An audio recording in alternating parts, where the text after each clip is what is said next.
Good day everyone. Last week we tackled about merger in quick food services operation. Now we will discuss about the chapter 3.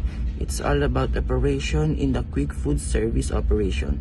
Before anything else, please do allow me to introduce myself and my group. Hi, I'm Ian Carlo Daa, but you can call me Ian for short, and I'm one of the presenters of Group 3. Now, our objective here are identify the information in the quick food services operation, cite the importance. Inventory management is a systematic approach to storing and selling inventory, both raw materials, components, and finished good product. Inventory management definition as a part of your supply chain. Inventory management includes aspects such as controlling and overseeing purchase. So, sinasabi dito na mahalaga ang inventory management dahil dito natin malalaman yung mga produkto o materials na mabilis maubos at mga produkto na hindi nabebenta sa market. Sa pamamagitan ng inventory, malalaman din natin kung ilang percent ng raw materials ang nauubos natin sa isang buwan. In short, inventory management ay pagtatala or pagbibilang ng mga materials na pumapasok at na ilalabas natin sa ating kumpanya. The next one is retail inventory management. First is what is retail? It's the broadest catch-all term to describe business-to-consumer selling or tinatawag na B2C. There are essentially two types of retail separated by how and where a sale takes place. First dito is online retail where the purchase takes place digitally or tinatawag na e-commerce. Example na to is yung Amazon. So, doon ka bibili ng gamit mo, then paprocess mo through online, and then may tatawag sa'yo na customer service and so on. The second one is offline retail, where the purchase is physical through a brick and mortar storefront or a salesperson. Ito naman yung pupunta ka sa branch nila or location nila para bumili ng item. Example dito is department store, then convenience store. Sa wholesale naman, on the other hand, refers to business selling or tinatawag na B2B. Knowing the difference and the best practice of retail and wholesale is critical to success. Most businesses maintain stock across multiple channels as well as in multiple locations. The diversity of retail inventory management adds to its complexity and drives home its importance to your brand. Example dito is yung sa supermarket, then meron kang sari-sari store. Bibili ka ng bultuhan na item sa supermarket, then ikaw na bahala kung magkano ipa-price mo sa sa product na nabili mo. Yan lang po. Importance of inventory management. For any goods-based businesses, the value of inventory cannot be overstated, which is why inventory management benefits your operational efficiency and longevity. From SPs to companies already using enterprise resource planning ERP without a smart approach, you face an army of challenges, including blown out costs of your profits, poor customer service, and even outright failure. From a product perspective, the importance of inventory management lies in understanding what stock you have on hand, where it is in your warehouse, and how it's coming in and out. Clear visibility helps you reduce costs, optimize fulfillment, provide better customer service, prevent loss from theft, spoilage, and return. In broader context, inventory management also provides insight your financial standing, customer behaviors, and preference product and business opportunities, future trends, and more. The importance of inventory management is handling and tracking purchased materials or product, storing in a safe yet easily accessible environment such as an on-site warehouse, processing or selling, turning raw materials into finished product, or selling ready-made product from other suppliers to customers. Inventory Management Program. Before digging into strategies, techniques, and process, let's take a look at some of the inventory management basics for beginner, namely the technology and formulas you need. Inventory management term barcode scanner, physical device used to check in and check out stock items at in-house fulfillment centers and third-party warehouses. Sa inventory management term, mayroong barcode scanner. Ito yung physical device na ginagamit sa pag-scan ng mga item na pumapasok o lumalabas sa in-house fulfillment centers o sa mga warehouse. Example natin, yung mga parcel na order natin, kada pasok at labas sa warehouse na pinagbabagsakan niya, ini-scan nila yung barcode na nakalagay. Kaya may track tayo sa mga order natin kung nasaan siyang lugar.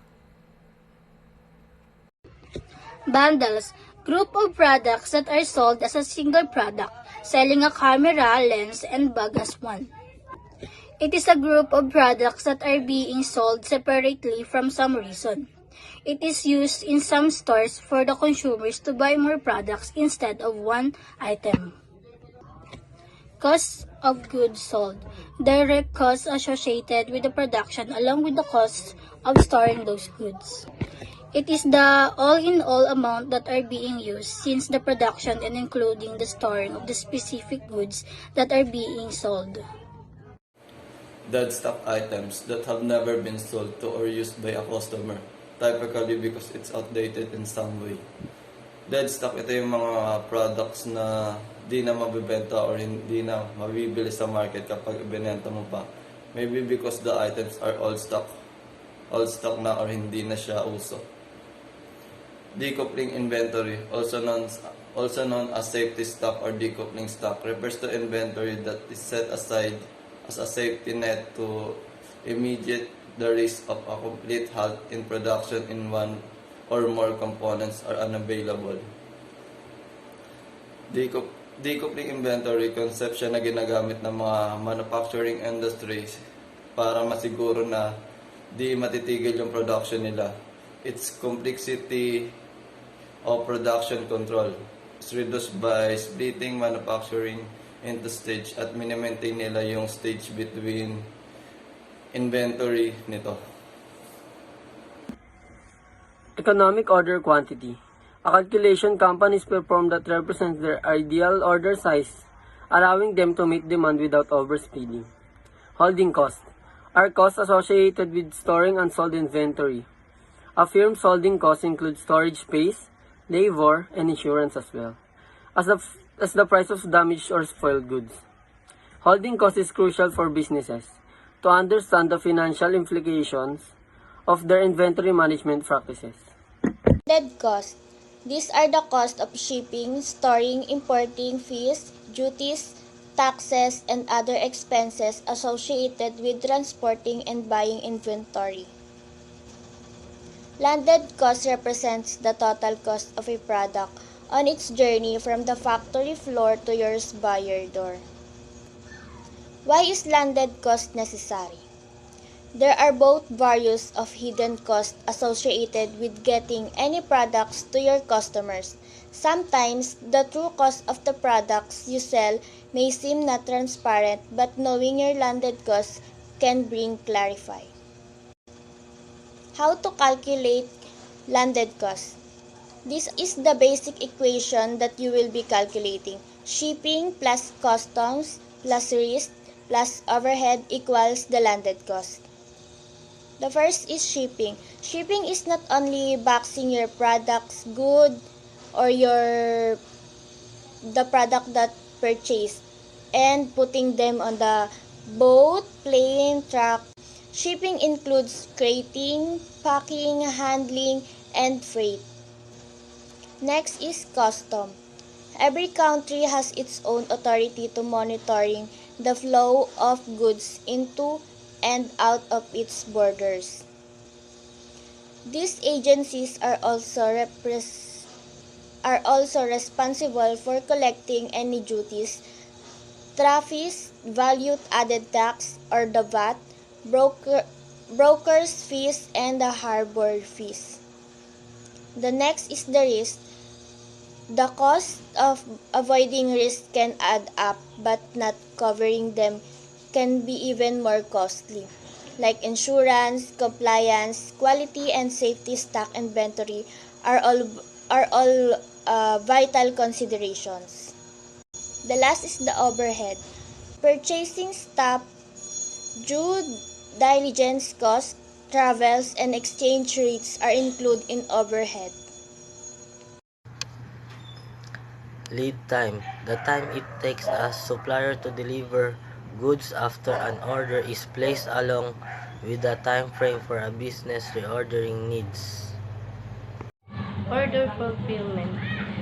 The complete life cycle of an order from the point of sale of pick and pack to shipping to customer delivery. Hello everyone, I'm Michelle Ann Cataga and I'm one of the reporter of Group 2. So I'll be continuing the one of the inventory management terms. So those are in order fulfillment and order management. So first, order fulfillment. So it says here that it is the complete life cycle of an order from the point of sale to pick and pack to shipping to customer delivery. So, ibig sabihin doon, order fulfillment itself,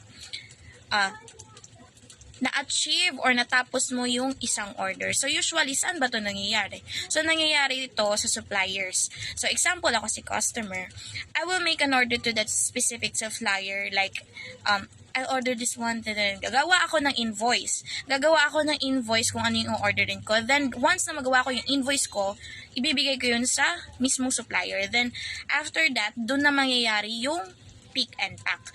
Ibig sabihin ng pick and pack, ano yung in-order ni customer sa supplier, kung ano yung mga nakalagay sa invoices niya, yun yung mga ipipick at ipapack ni supplier. After picking and pack, hindi agad dumediretso yan sa customer delivery kasi marami pang mangyayari yan eh. After the invoice, isusulat pa nila kung magkano lahat yung in-order ni customer, then ilalagay nila dun sa invoices yung total amount ng babayarin ni customer. But then usually din naman, like mga hindi naman malalaking firm, on that point ng order binabayaran nila. Pero based lang sa experience ko, sa work ko, may mga invoices din na ganun na pwedeng mangyari. So after that is customer delivery. So customer delivery, it is where the supplier delivers the item or the order sa customer. So point to point from supplier to customer.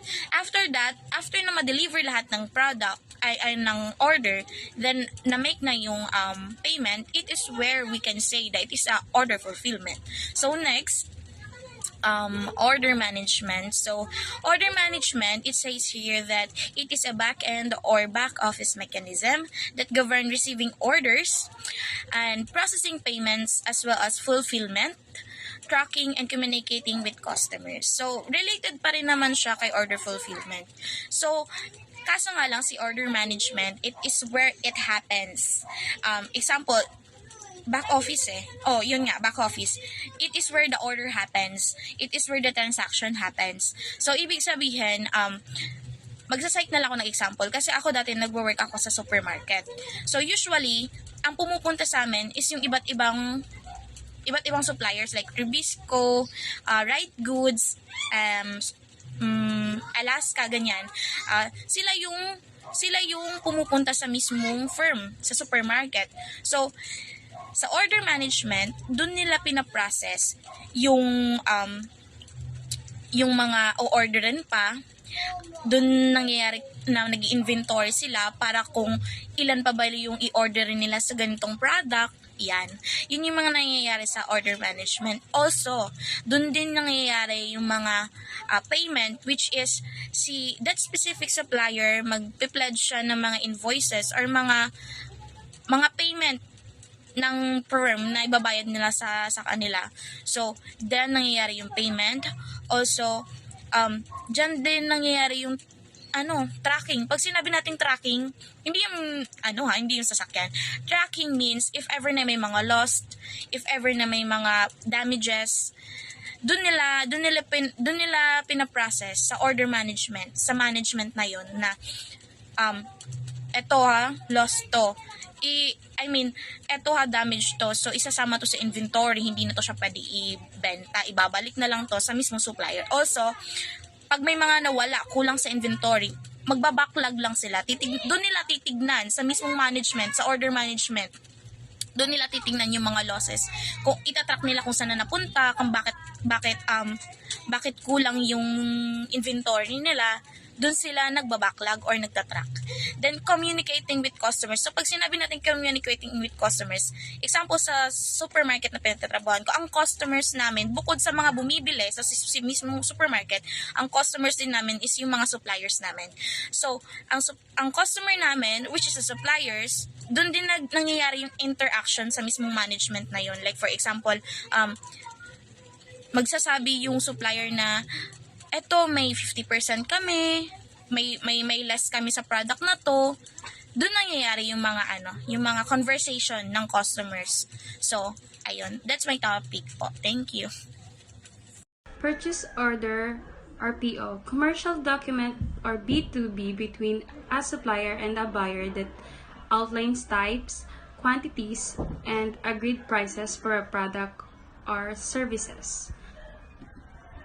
Ang isang dokumento daw ay pinapadala mula sa isang mamimili sa isang vendor upang kumpirmahin ang isang particular na pagbili ng mga produkto or serbisyo.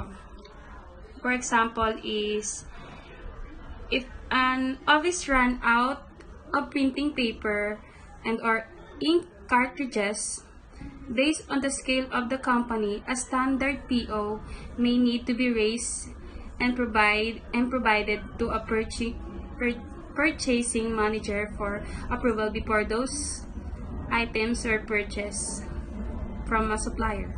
Hello po, ako po si Lito Dadola. Pipilin inventory. Any inventory that is the pipilin of a business supply chain. Example, in production or shipping, but has not yet reached its final destination. Pipilin, also known as transit inventory, refers to items in the pipilin. It is transport of materials or goods from one place to another multiple locations. It indicates the items have been already paid for on their way. In transit via plane, train, or automobile, the retailers are not yet account for the inventory until the payment is already submitted. The remain parts shipper inventory. Reorder point. Set inventory quotas that determine when reordering should occur, taking into account current and future demand as well as lead times. Safety stock, also known as buffer stock, inventory held in a reserve to guard against shortage. Good evening, everyone. A sales order is a document generated by the seller specifying the details about the product or services ordered by the customers. Along with the product and service details, sales order consists of price, quantity, terms, and conditions. A stock keeping unit or SKU is a number that is assigned to a product for the purpose of inventory management and use of tracking. In other words, a stocking keeping unit is a unique identifier assigned to each product for easier and more efficient record keeping. Good evening, guys. So now we will tackle some of the most common inventory management formulas. So we have here four most common inventory formulas. The EOQ, or the economic order quantity, the DIO, or the days inventory outstanding formula, recorder point formula, and the safety stock formula. These formulas might seem confusing, but this can be very useful for keeping stock levels optimized. These formulas will be discussed by the next reporters. Thank you. Economic Order Quantity, short EOQ formula. Your EOQ is the optimum number of product you should purchase to minimize the total cost of ordering or holding stocks. EOQ, sinasabi po dito na nakabudget na tayo sa mga kakailanganin natin na produkto, nang sa ganun po ay makikita natin yung mga nagastos natin or makikita natin kung mas nakatipid po ba tayo sa mga binili natin. So, sa formula po natin, may makikita po tayo doon nakalagay na DKH. Ang T, set up or order cost. Sinasabi dito na makabudget na yung pera sa mga bibilihin nating produkto. Sa letter K naman po, demand rate. Sinasabi dito na kung gaano kadami ang nabenta natin kada taon. Sa letter H, holding or carrying cost. Sinasabi dito na yung mga nagastos at tinapan nating pera. So, para sa formula po natin, paano siya basahin or paano siya computein, EOQ, the square root of 2. The square root of 2 is the number which, when multiplied with itself, gives the result as 2. So, EOQ equals the square root of 2 times annual demand in units multiplied by order cost per purchase order divided by annual holding cost per unit. Days inventory outstanding formula. Days inventory outstanding, also known as days sales of inventory, refers to the number of days it takes for inventory to turn into sales. The average inventory days outstanding varies from industry to industry, but generally, a lower days inventory outstanding is preferred. And this is the example: days inventory outstanding equals cost of average inventory divide cost of goods sold times 365 days. Determining whether your days inventory outstanding is high or low depends on the average for your industry, your business model, the types of product you sell, etc. Thank you. Safety stock formula. Safety stock as an emergency buffer. You can break out when it looks like you're on the verge of selling out. You want to have enough safety stock to meet demand, but not so much increase carrying cost end up straining your finance. While this sounds like common sense, the trick is to decide on how much safety stock of carry. A raw material, also known as a feedstock and processed material or primarily commodity, is a basic material that is used to produce goods, finished products, energy, or intermediate material that are feedstock for future finished products. Raw materials are any items used to manufacture components or finished products. These can be items produced directly by your business or purchased from a supplier. For example, a candle making business could purchase raw materials such as wax, wicks, and decorated ribbons. Ang mga example po ng mga raw materials ay katulad po ng mga gulay, minerals, o metal, gold, silver, copper, o kahoy. Salamat po. Hello guys, my name is Maria Leonora A. Hernandez. I'm Group 2. Work in progress inventory. If raw material is combined with direct labor but is not ready to be sold, it counts as WIP inventory. Example of work in progress inventory. If a company sells bags of coffee, their WIP inventory would include bags, labels, coffee beans, and shipping boxes. In other words, work in progress inventory, or as called as WIP, is a partially finished goods waiting for completions. WIP is almost are raw materials that are will go through some various stages of process to be called finished products. Thank you. Hi, my name is Gabriel Ansa Mendez, and this is my part. SKUS Organizational Building Blocks. Stock Keeping Units, commonly known as SKUS, are products codes that you and others use to search and identify stock on hand from lists, invoices, or order forms. Setting up an easy-to-understand systems for SKUS is important because it's the main way you'll identify and differentiate product variants. This includes monitoring stock availability, product locations and types, sell rates, margins, profitability or lack thereof, inventory shrinkage due to theft, spoilage, or other loss.